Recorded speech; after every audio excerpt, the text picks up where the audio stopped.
बोलिए भारत माता की, भारत माता की, भारत माता की। आज के इस विजय उत्सव पर मंच पर उपस्थित हम सबके बहुत ही प्रिय और देश के यशस्वी प्रधानमंत्री सम्माननीय श्री नरेंद्र मोदी जी, हमारे रक्षा मंत्री आदरणीय राजनाथ सिंह जी, हमारे गृह मंत्री श्री अमित भाई शाह जी और यहां उपस्थित इतनी बड़ी संख्या में इस विजय उत्सव में आए हुए हमारे सभी समर्थक कार्यकर्ता बंधु, मीडिया के मेरे साथी, प्रिंट मीडिया और इलेक्ट्रॉनिक मीडिया के मेरे साथी और देश भर से टेलीविजन के माध्यम से जुड़े हुए हमारे करोड़ों कार्यकर्ता और भारत की यशस्वी जनता, आज ये बहुत ही खुशी का विषय है कि आज इस धन्यवाद मोदी जी को देने के लिए और विजय उत्सव मनाने के लिए इतनी बड़ी संख्या में उत्साह के साथ आए हुए हैं कार्यकर्ता। आप सब लोगों की तरफ से और भारतीय जनता पार्टी के लाखों कार्यकर्ताओं की ओर से सबसे पहले इस कार्यक्रम में मैं आदरणीय प्रधानमंत्री मोदी जी का हार्दिक अभिनंदन करता हूं, स्वागत करता हूं।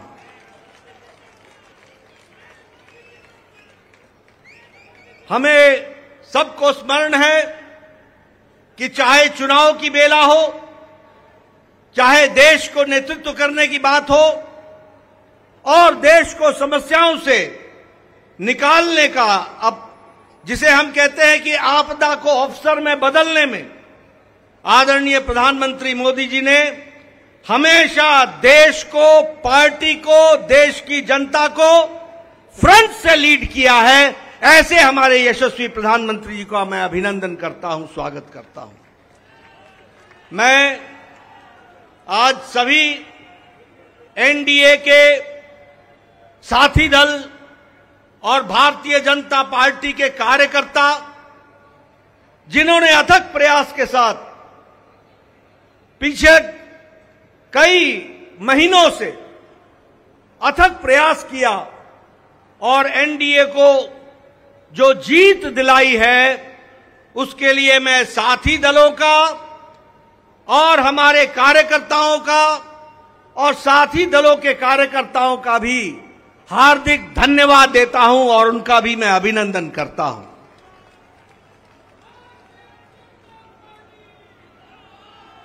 मैं भारतीय जनता पार्टी की ओर से देश के करोड़ों हमारे देशवासियों को, जो प्रधानमंत्री मोदी जी के नेतृत्व में विश्वास करते हुए एक ऐतिहासिक पल, एक ऐतिहासिक घड़ी के चश्मदीद गवाह बनने का हम सबको सौभाग्य दिया, ऐसे हमारे मतदाता बंधु, जिन्होंने भारतीय जनता पार्टी और एनडीए को अपना आशीर्वाद दिया और प्रधानमंत्री मोदी जी के नेतृत्व को आगे बढ़ाने का काम किया, ऐसे करोड़ों करोड़ों देशवासियों को मैं पार्टी की ओर से बहुत बहुत धन्यवाद देता हूं।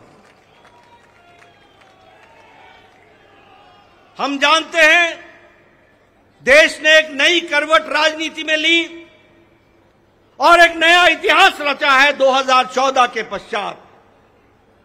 हम जानते हैं कि 2014 के बाद मोदी जी के नेतृत्व में एक मजबूत सरकार बनकर के आई, मजबूत सरकार, और हमने देखा कि इस मजबूत सरकार को 2019 में फिर से भारत की जनता का आशीर्वाद मिला और देश के चाहे कोई आपदा आई, चाहे समस्याएं आई, चाहे गरीबों के उत्थान के विषय थे, प्रधानमंत्री मोदी जी की नीतियों को फिर से 2024 में आशीर्वाद देते हुए इस ऐतिहासिक घड़ी को हम देख रहे हैं, जब प्रधानमंत्री मोदी जी तीसरी बार लगातार प्रधानमंत्री बन रहे हैं।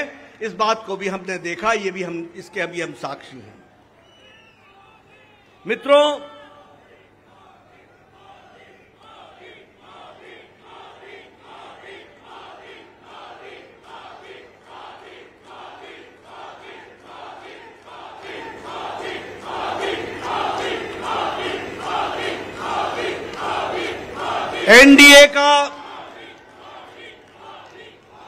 एनडीए का गठन के पश्चात ये कोई भी गठबंधन पहली बार भारत के राजनीति में तीसरी बार लगातार प्रधानमंत्री मोदी जी के नेतृत्व में सरकार बनाने जा रही है।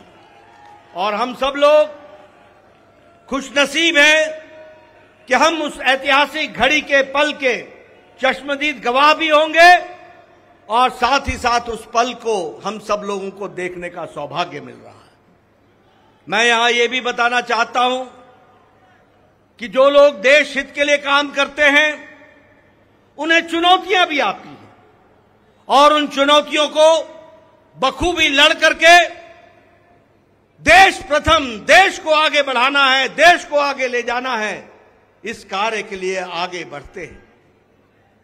लेकिन कुछ लोग जिनके लिए खुद का स्वार्थ महत्वपूर्ण होता है और खुद के स्वार्थ के लिए स्वार्थपूर्ण गठबंधन करते हैं और स्वार्थपूर्ण तरीके से लोक लुभावने वायदे करके सरकार के नजदीक आना चाहते हैं, जहां ऐसे लोगों को देश की जनता सबक सिखाती है, वहीं इनका इकोसिस्टम जो देश के विकास के दृष्टि से जुड़ी हुई चीजें हैं उसको नकार देता है। बड़े बड़े राजनीतिक घटनाओं को दुनिया के सामने, देश के सामने उसको गलत तरीके से रखने का प्रयास करता है। हम बंगाल में 3 सीटों से बढ़कर के 77 सीट हो जाती हैं, उसकी चर्चा नहीं होती, कह देते हैं हम हार गए, भूल जाते हैं कि हमारे मत प्रतिशत कितने गुना बढ़े। और आज ही उड़ीसा में विशुद्ध पहली बार भारतीय जनता पार्टी की सरकार बन रही है, मोदी जी के नेतृत्व में विशुद्ध भारतीय जनता पार्टी की सरकार मोदी जी के नेतृत्व में और उनके कुशल नेतृत्व के कारण वहां बन रही है।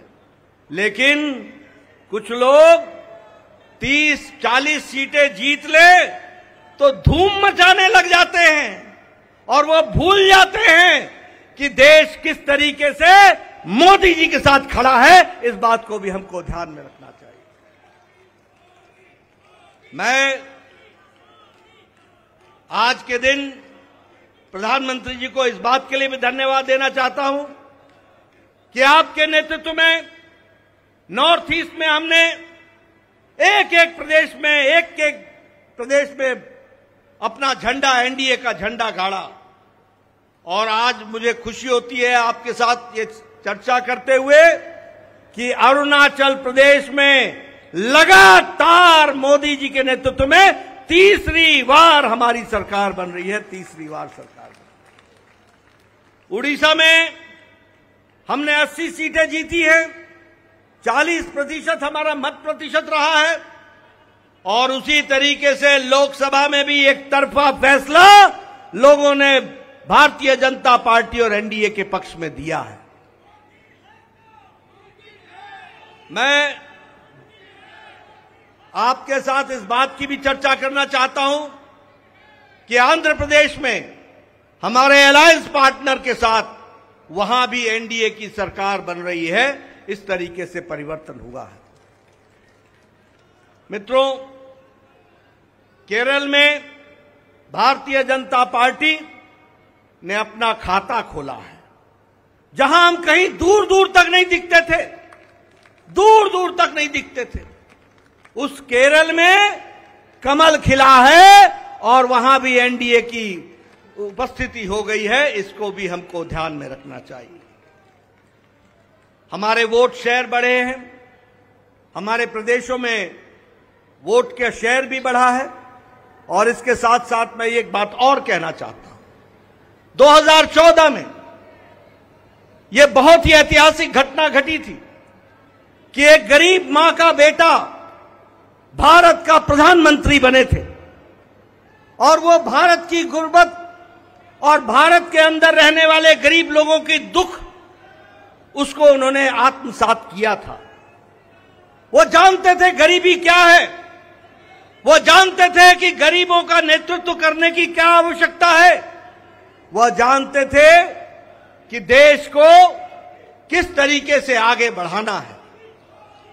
और मुझे याद है कि 2014 में जब एनडीए की सरकार बनी तो आपने उस समय कहा था, मेरी सरकार गांव को, गरीब को, वंचित को, पीड़ित को, शोषित को, दलित को, महिला को, युवा को, किसान को समर्पित रहेगी और उनके विकास के लिए हम काम करेंगे।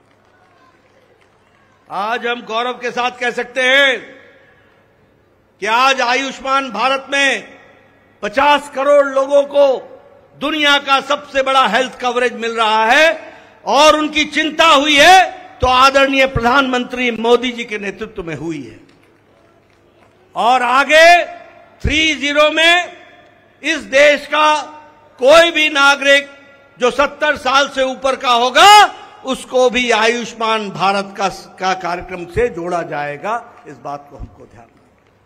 उसी तरीके से चाहे बहनों को गैस का चूल्हा पहुंचाना हो, गैस का सिलेंडर पहुंचाना हो, हर घर नल, हर घर जल, इसकी व्यवस्था करनी हो, हमारे भाइयों को, बहनों को बैंक से जोड़ना हो, ये सारे काम प्रधानमंत्री मोदी जी के नेतृत्व में हुई और गरीब की चिंता की गई, गरीब की चिंता की गई।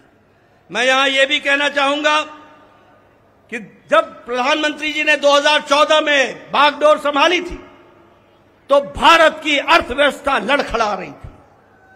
भारत की अर्थव्यवस्था के साथ साथ बैंकिंग व्यवस्था ये बिल्कुल लड़खड़ाई हुई थी, एक तरीके से ढह गई थी। और भारत देश की अर्थव्यवस्था के साथ साथ बैंकिंग व्यवस्था जब लड़खड़ाई तो दुनिया में भी हमारी अर्थव्यवस्था की ताकत कम हुई। लेकिन प्रधानमंत्री मोदी जी के नेतृत्व में बैंकिंग व्यवस्था को मजबूती दी गई, अर्थव्यवस्था को मजबूती दी गई और बैंकिंग व्यवस्था के बारे में दुनिया ने भी सराहा कि आज भारत एक मजबूत बैंकिंग सिस्टम के साथ खड़ा है। और सबसे बड़ी बात यह है कि 2014 में हम 11वें नंबर की अर्थव्यवस्था थे, 11वें नंबर की। आज हम मोदी जी के नेतृत्व में सुदृढ़ तरीके से 5वें नंबर की अर्थव्यवस्था है और मोदी 30 में तीसरी बार प्रधानमंत्री बन रहे हैं। भारत की अर्थव्यवस्था तीसरे नंबर की होने जा रही है, इसको भी हमको ध्यान में रखना चाहिए। प्रधानमंत्री मोदी जी के नेतृत्व में गांवों को मजबूती मिली, गरीबों को ताकत मिली, दलितों को सम्मान मिला, युवाओं की आशाएं और आकांक्षाओं को पूरा किया, महिलाओं को सम्मान दिया और किसानों को मुख्य धारा में लाने का काम किया और वंचित पीड़ित लोगों को विश्वास के साथ आगे बढ़ाने का काम किया। ये 10 साल का परिवर्तन हम सब लोगों को देखने को मिला है। मैं यहां यह भी कहना चाहता हूं कि विपक्ष नकारात्मक सोच, नेगेटिव सोच के साथ काम करता रहा। कोई भी सकारात्मक 10 साल में कोई भी सकारात्मक योगदान विपक्ष का नहीं रहा है। और मैं तो यह भी कहूंगा कि अभी भी उनको गुमान है, अभिमान है कि देश में एक ही परिवार राज करने लायक है। यानी रस्सी आपने बारंबार जलाई, रस्सी जल गई पर बल नहीं गया, इस तरीके का इनका व्यवहार रहा है। मैं यहां यह भी कहना चाहता हूं, चुनाव के दौरान इन्होंने झूठ फैलाया, इन्होंने फेक वीडियोस निकाले, जनता को बरगलाने का काम किया, गुमराह करने का काम किया, जनता को एक तरीके से झूठ बोल करके वास्तविकता से दूर रखने में कोई कसर नहीं छोड़ी। और सबसे बड़ी बात यह है कि इन्होंने चुनाव में प्रजातांत्रिक मर्यादाओं को भी ताक पर रखा। प्रधानमंत्री मोदी जी के लिए अपशब्द कहे, गालियां दी, एक बार नहीं अनेकों बार। ये विपक्ष का बौखलाहट बोलता है, ये विपक्ष की खिसियाहट बोलती है, ये विपक्ष का बारंबार हार देखने के कारण ये नतीजा हम सबको देखने को मिलता है। और ये अवसरवादी गठबंधन यह जिस तरीके से काम करता रहा है, लोगों ने इसको बारंबार खारिज किया है और 2024 में भी इनको खारिज किया, यह भी हम सबको मालूम है। ये तीसरी बार हार का सामना कर रहे हैं और उसके कारण ये बौखला गए हैं। मेरी इनको सलाह है कि आप अब अपना आत्मनिरीक्षण कीजिए, सेल्फ इंट्रोस्पेक्शन कीजिए। समय आ गया है कि बारंबार आपको भारत की जनता क्यों आपको गिरा रही है, क्यों आपका साथ नहीं दे रही है, इसका आपको इंट्रोस्पेक्शन करने की आवश्यकता है। और मैं यहां यह भी बताना चाहूंगा कि गठबंधन एनडीए का मजबूती से मोदी जी के नेतृत्व में देश का नेतृत्व करते हुए आगे बढ़ेगा और देश को आगे ले जाएगा, इस बात का हम सबको विश्वास है। मैं यहां प्रधानमंत्री मोदी जी और आपके बीच में ज्यादा समय नहीं रहूंगा, लेकिन प्रधानमंत्री जी आपको मैं विश्वास दिलाना चाहता हूं कि एनडीए का एक एक कार्यकर्ता, हमारी पार्टी का एक एक कार्यकर्ता, जो आप हर पल, हर घड़ी, हर दिन, हर महीने, हर वर्ष पूरी ताकत के साथ देश की सेवा में जुटे हैं, मैं आपको विश्वास दिलाता हूं कि आपके नेतृत्व में एनडीए का एक एक कार्यकर्ता भारत को सामर्थ्यवान बनाने के लिए, सक्षम बनाने के लिए, आत्मनिर्भर बनाने के लिए, समृद्ध बनाने के लिए कोई कसर नहीं छोड़ेगा। और आपके नेतृत्व में उसको हम सपना को पूरा करेंगे और हम विकसित भारत की ओर आगे बढ़ेंगे।